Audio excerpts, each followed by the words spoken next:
I can very distinctly remember when I was in training to be a shaman. I can distinctly remember when they asked me what was the one most biggest thing I wanted to get rid of, and I was really wanted to remove the fairy tale, that there was going to be somebody coming on a white horse. Because I knew that didn't exist. And where I lived in Chicago, it was clear there wasn't going to be any white horses coming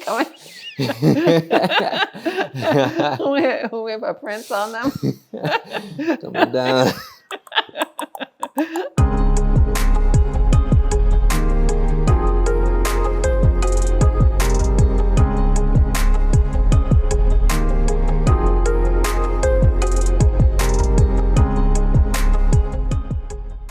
Power of your language is very, very, very important. We're often thinking about what we put in our mouths, but we don't often think about what comes out of our mouths. The words that you say have an energy about them. Words and thoughts become things. So the energy with which you say things really matters.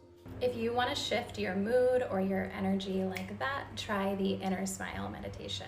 This is found in both Buddhist and Taoist lineages, and it seems really cheesy, but it works. And the way you do this meditation is you can be in a seated position or laying down and literally bring a smile to your face like this, and you can instantly feel how that shifts your energy even if you're in a bad mood. But now what you're gonna do is take that energy while you're continuing to smile and send it to different parts of your body. So you can send it to your heart space, to your brain, to your organs, to your lungs, to your womb space, to your legs, and on and on and on. Did you know that Botox injections may be an effective treatment for depression? There have now been numerous randomized control trials like this one in 2014 that have demonstrated decreased depressive symptoms in people receiving Botox injections compared to people getting a placebo. Getting rid of the ability to frown may inhibit a negative feedback loop, leading to reduced negative emotion. Be noted that Botox is not yet FDA approved for this purpose. Welcome to Call for the Truth. I am LaOta of the Sun, and this is Tarvars of the Sun. And we welcome you here today to join us in the Call for the Truth. Tarvars, will you begin by calling for the truth? Well, certainly. We encourage you all who are viewing this, to join us in our call for the truth. Shall we call for the frequency of truth to come forward? Shall we call to see the truth in all that we see? Shall we call to hear the truth in all that we hear? Shall we call to speak the truth, calling forth the courage to speak the truth in all things? Shall we call for nothing less than the truth to come forward into our experience? And here we are within the truth. Yes. We are here. Today, we'd like to talk about the truth of the reality of love. And what does that mean? And what do we think that is? And how do we ascribe our feelings for others through that way? So we'd like to have a dialogue, an open dialogue about love. I always would like to start by saying, may love be the only thing that enters me. May love be the only thing that comes into my experience. May love be what I give to others and they give to me. So we'll start that way. All right. I was holding myself back from what is love? Maybe it'll hurt me. And love is such an interesting thing, because first off, do we even know what love is? And, we've spoken over the years. I would often hear you say, humans don't even know what love is. It's something-ish, something like that ain't love. That's infatuation, right? And it's so much, love is so much bigger than just this romantic emotion. I was sharing with you in our group about how I've been cultivating my inner smiling, and it's a practice which I'd like you to expound more on this. But this idea of let me choose to be happy, I've learned that I can generate my own love and joy, which these things are kind of transient, right? Like happiness, joy, and love. And it doesn't have to be predicated upon someone else giving it to me. I can do it myself, which is a form of sovereignty. And it's nice if I could get it from someone else, but my state of being is not dependent upon waiting around. I wonder if somebody gonna give me some love today. I don't know. I've been waiting about 5-6 hours. No love in sight. Oh well. You know? But it's like that with people because we have been taught that in order to feel love, we have to wait for someone else to give it. And sometimes like it's not even love. So like what is love?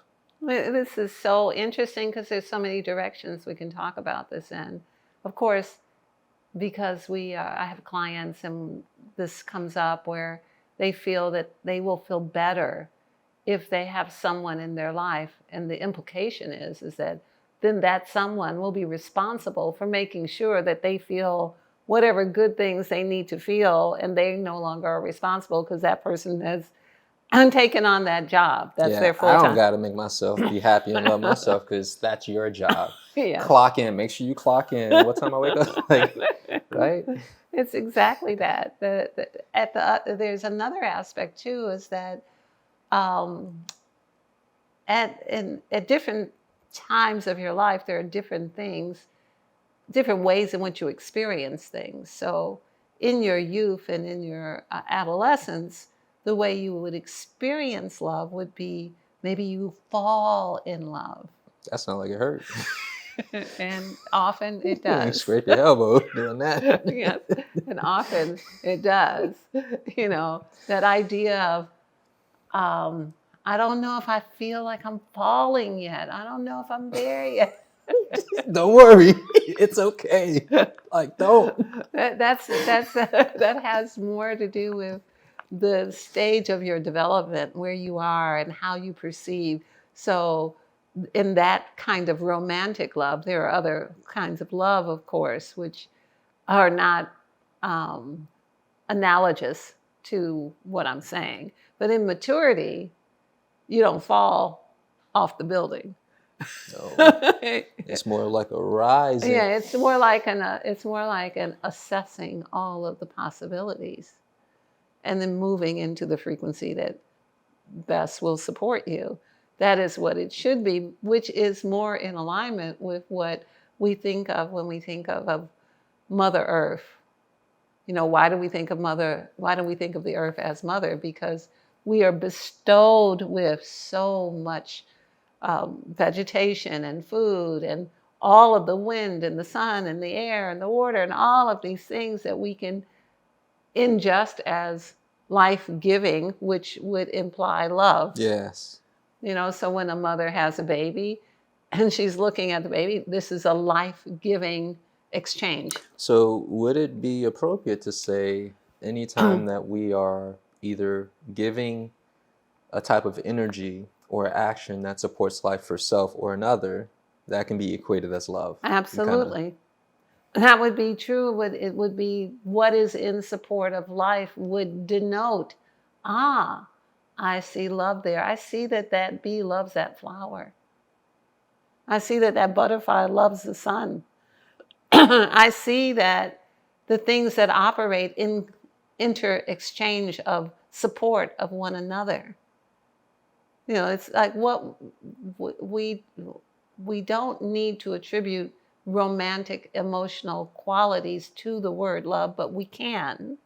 It's not wrong to do so, but in every case, that's not the case. If you love art or you love... Yeah, I'm not going to bed with my paintings. Oh, baby, coloring it up. However, it's dimensional, right? Like if what is inside of you, when it comes out of you and it goes onto a canvas and you see what was in you and you are inspired, and then it engages you and inspires you to do more, that is a level of love. Yes. You know, and by the same token, when you are not smiling and you're frowning, when you're full of thoughts that don't make you attract a loving situation, you can recognize that it all starts with you. Like, if you want someone to come and make you feel good, then maybe being a feel-good person is what you should be. So I've heard you say this a lot over the years to clients and to myself, and it's something that you live by. on many levels, not just with love, but the idea that, look, I can't expect someone else to do for me what I won't do for myself. So if I'm Absolutely. not showing myself love, like, how can I possibly expect someone else to do it for me? It's in reverse. It's backwards. This is such an important concept because it is so important that there be human love between people, but it is extremely important that we love the planet that we're on. It's important that we treat the things around us correctly with respect and love, whether it's our art or our possessions or our food, that everything should be imbued with the level of respect, that then the next step is love. So when we have friends and we love our friends and we do anything for them, we're not at the same time saying, yes, but I hate the way they think. Because then there's a disconnect in that. Are you saying you love it? Or are you saying you don't love it? Is it congruent with you, or is it partially congruent? So the concept of making sure that we come together as humans in whatever groups we come together in, whether it's a community, whether it's a collective, whether it's a couple, however it is that we come together, that we should strive to first respect self, so that then we can see ourselves in other selves. And then that self-respect can then lead to the next aspect, which would be honor. And then that then can lead to generosity of spirit, where I can let them talk. I don't have to yell them down. I can let them have their experience. That I am free to have mine and they're free to have theirs. Then there's this flow that could be identified as the flow of love between us. So it's not necessarily what we think of only in a marriage or a partnership between humans, but it is that too, because it could be with your garden. Yeah. So you have something on that? It was more so the idea of how can we begin cultivating love of self? Again, going back to this idea of many people, especially now, they want partners, and I think we've spoken about this a bit, and we might even do a podcast on this rift between the masculine and feminine. But people still want another. So while we sort that out, how can we best move into a position of love of self? Cultivating that energy where, again, no matter what's happening in the social dynamic of masculine and feminine in our world, I'm sure there's somebody out there who may vibrate at the same level to meet you, versus Absolutely. like this trying to control and like, you're not clocked in to love me today to make me feel better. Right? Like, so what are some ways we can move into this? I think we should start examining our language and our music. I think we should start examining how is it that we language the true reality that everything should serve us. Everything. We should not be wearing clothes that are only held together by threads. Like there's where there's all holes and looking only extra post-apocalyptic, like you done been through wars. Because that's not serving you as clothing. Yeah. So it's the same thing. We shouldn't have food that is not food, that doesn't serve us nutritionally, but that's masquerading as food. So in the same way, everything, our food should serve us, our clothing should serve us, our home should serve us, and our relationships should serve us. But what is it that we are offering up in return? How are we of service? So when we listen to language, a lot of language separates us. A lot of words that are used, about what a person owes us or what they don't owe us, or whether we own them or whether they need to do what we want them to do. You gonna love me, like that's the wrong tone of voice. Yeah. And the thing is, we grew up singing these types of, and not just grew up, like still to this day, many people listen and dance and emote and move themselves in vibrational resonance with these lyrics of possession and control, thinking that that's love. And when it does, when life does not match that, it's problematic. Well, and the music says it, without you, the sun is gone. The sunshine's gone when you're not here. Yeah. I don't know what I'm going to do. I don't know if I'll ever dance again. See, that's that dependency. That's that. That's not love. I need them to clock in for me. Yeah, that's that. That is not love. So I think we should first watch how we speak to people, the children, about what love is, and what there's a level of responsibility and service in love. There is this love in the same way that we are served by Mother Nature and we are served by the processes of life itself through being born. We are served by everything, like life is bestowed upon us, and then what do we return to life? So what is the balance leisure? So these things have been obscured.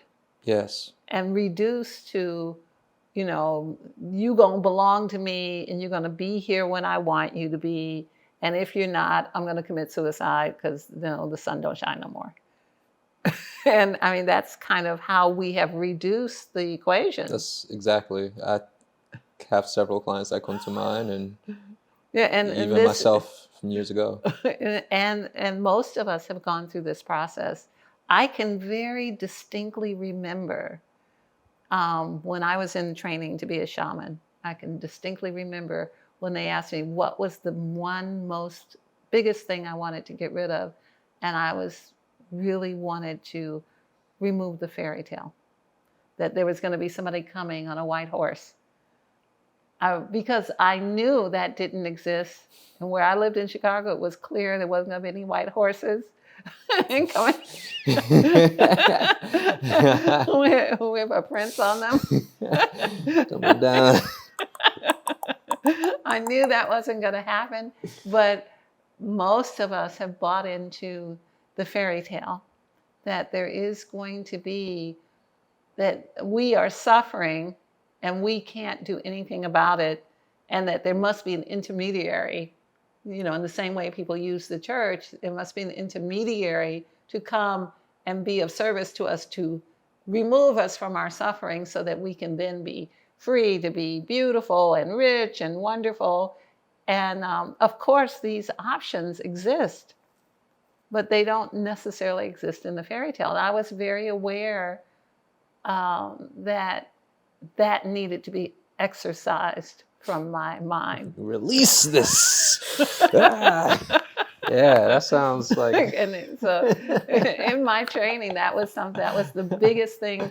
I need to remove that anybody is coming to save me. Yeah, I think we can all take a page from that book, because again, we've been programmed and conditioned to wait for someone else to save us from our depression or our sadness. I mean, not just people, but things from outside of us. Yeah. Whether it's a show or social media. Or a book. Like, that book is going to save me. Like, we'll see. When in reality, we can bring ourselves up into these spaces without anything outside of us triggering it. Like, would you speak a little bit about the whole smiling technique? Because I've been doing it recently, and it's a game changer.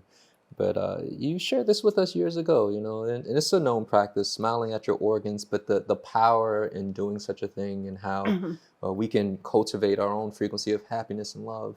It's such a nice place to start with any level of taking control and responsibility for your own happiness.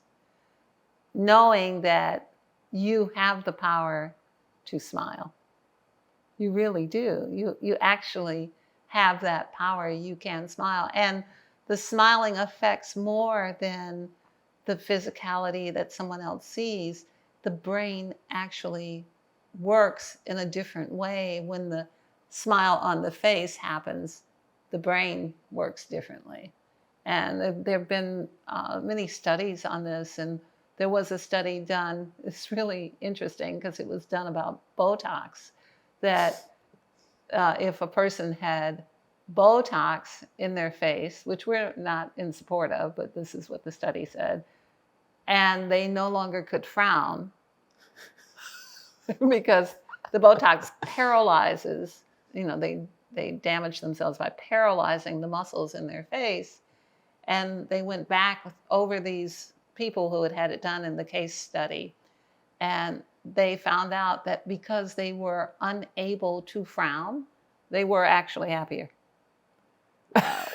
So this is not a commercial for Botox, but it just goes to show you that the idea of the opposite of the smile is the frown. So if you are not smiling, what are you doing?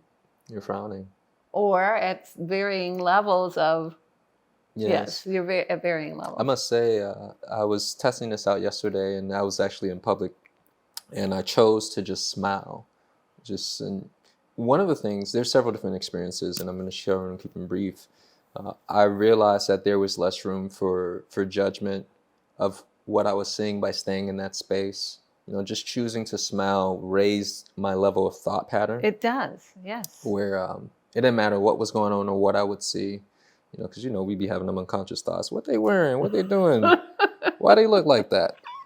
We got to keep that under control. Smiling can help, but also I got to see that most people are, as you say, in various levels of a frown.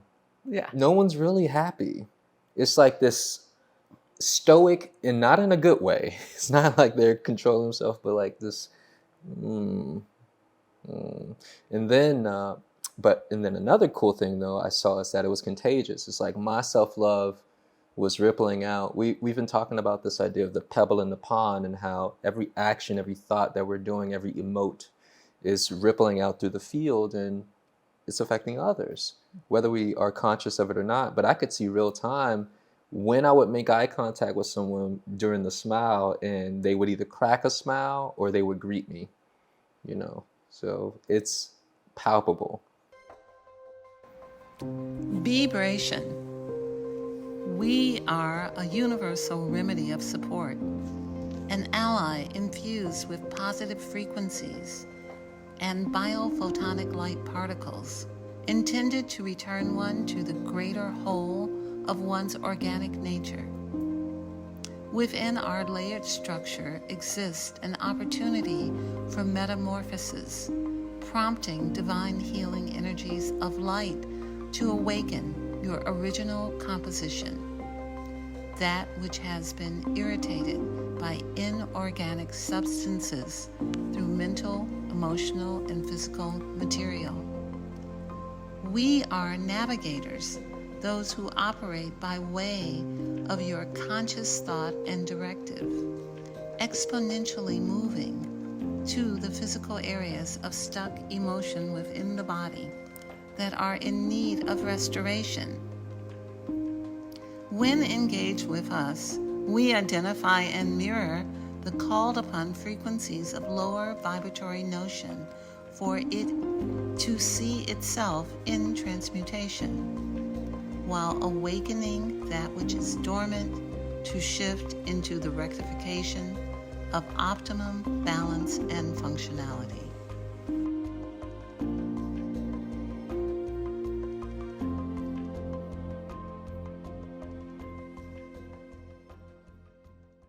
Well, it's not only that, it's taught. I mean, the models are taught to smile. People on the news are taught. If you notice, their relaxed face is a smile. Yeah.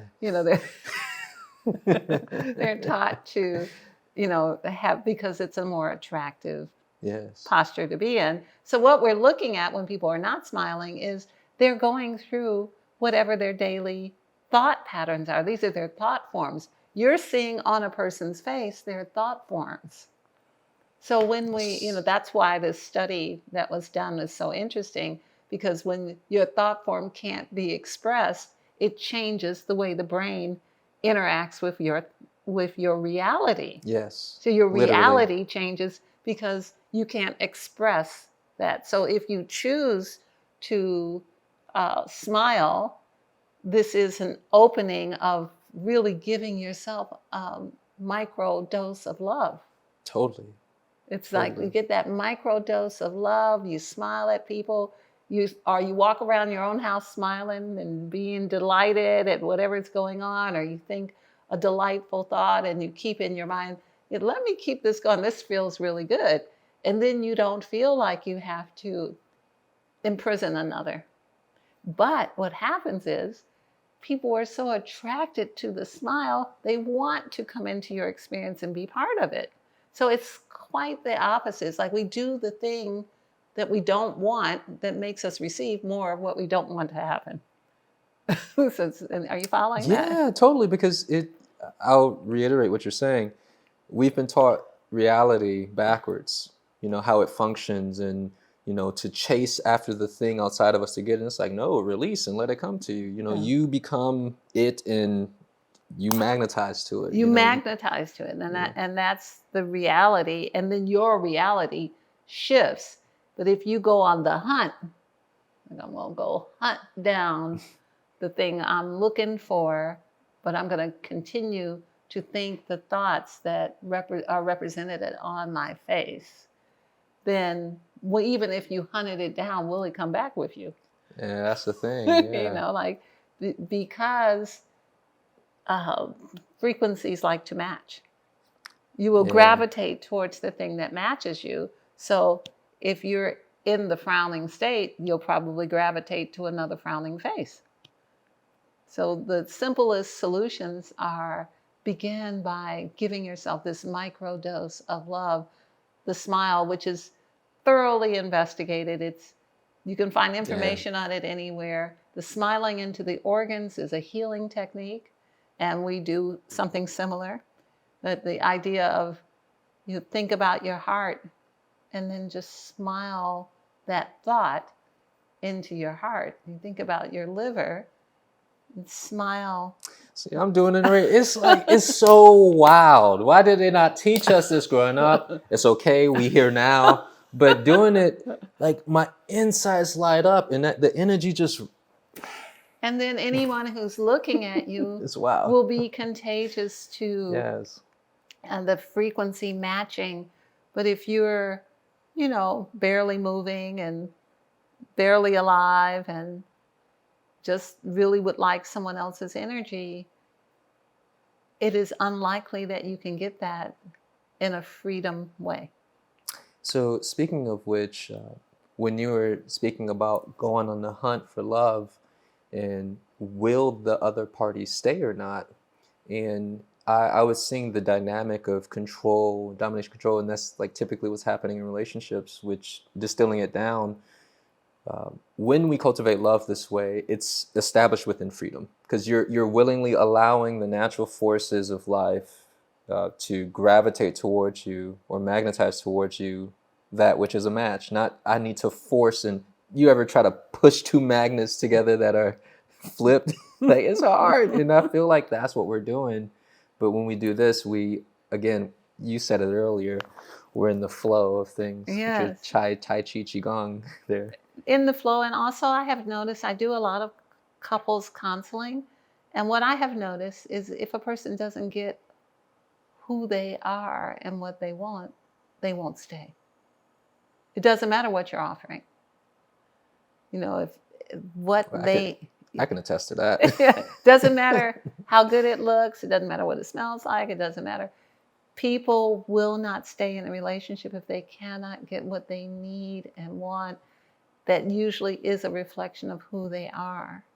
And so people are constantly on the look. But one of the things that everyone could incorporate would be to look at their language and make sure there's only freedom, no bondage in the language, no bondage they're not humming songs that have to do with somebody owning somebody else. Mm-hmm. Old spirituals, old slavery spirituals, which is a lot of our modern love songs are like old slavery spirituals, So just changing what we listen to, looking at the words, what are the lyrics saying?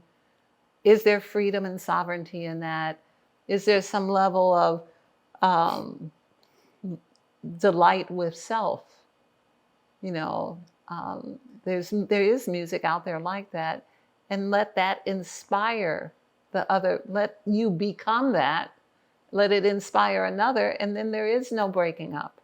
I was just having this thought, if people actually take action on what you were saying, assessing the music, you might start deleting up your Spotify playlist, your Apple Music. Like, dang, that's not freedom. Is like, I just did that with the What is Love. I started looking at the lyrics and I'm like, oh my gosh, suffering all over this. And what inside the language describes the aspect that's you? Like, how are you being talked about in the music that you hear? What is your role in that? What are you calling yourself? Are you elevating and exalting yourself? So, because whatever it is, however you refer to yourself is how other people will refer to you and see you. So, this love of self, these micro doses of, let me just not hum music that really does not support my highest expression. Yes. Let me not be singing all the words and dancing to it, and it's really degrading. And, let me listen to what is exalting and identifying who I am so that I can be identified as who I am. That's right. That's how it works. That's how reality works. I know they didn't teach us this, but you're getting it right now. And it's interesting because this relationship between the divine masculine and the divine feminine, or any iteration thereof, is essential for our future, for humanity. We have to begin to start paying attention to how we perceive ourselves so that other people will not be so comfortable with perceiving us in a way that is inappropriate. It may be that you have been attracting what the music you're listening to is saying. So yeah, there is that. I agree. I feel like we can go on and on and on. However, well, we're going to do a call for the truth card pull, and this is the call for the truth bag for the divination cards. And Tarvars, here's the cards for you. okay. Tarvars will shuffle the cards and pull a card based on our topic today, and he's going to ask the question. Calling to see the truth as it relates to our topic of love. Topic of love. So the Call for the Truth cards are part of the Call for the Truth book, which was written last year. And this is a two-piece set where you get the divination cards and the book. You can go to our website at Of the Sun so that you can see that. And we have a card. Yes. And the theme is consciousness, and it's associated with the sixth chakra, third eye. And the maxim is, the future is constantly changing its potentialities exponentially based on what is being thought. And what comes to mind is that you were speaking about what happens when you smile, the different chemicals that are released, dopamine, serotonin, and all that good stuff. And it changes the thought pattern, which changes our reality. And vice versa. And then it works the same way. We're doing our amazing technology, these bodies. When the body smiles, it then informs the brain. It's both ways. It goes right. It goes both ways. The technology that we live in is extraordinary. Mind, body, body, mind. And we thank our ancestors for cultivating this wonderful technology for us. And then the intelligence of the soul that inhabits it, which is us, we must know that we are greater than anything that stands in front of us. We do not have to suffer. We can smile. We can give ourselves micro moments. We can be victorious over the music that contaminates us. We can move forward into glory to resonate with those who resonate with us once we have clarity of how to make those frequencies happen. LaOta, I think I have to go because I have an appointment to take my microdose of smiling. We thank you. We give you the greetings of Inlakesh and Veritas, oneness and truth, with honor, respect, and gratitude. We encourage you all to get some of that. Thank you.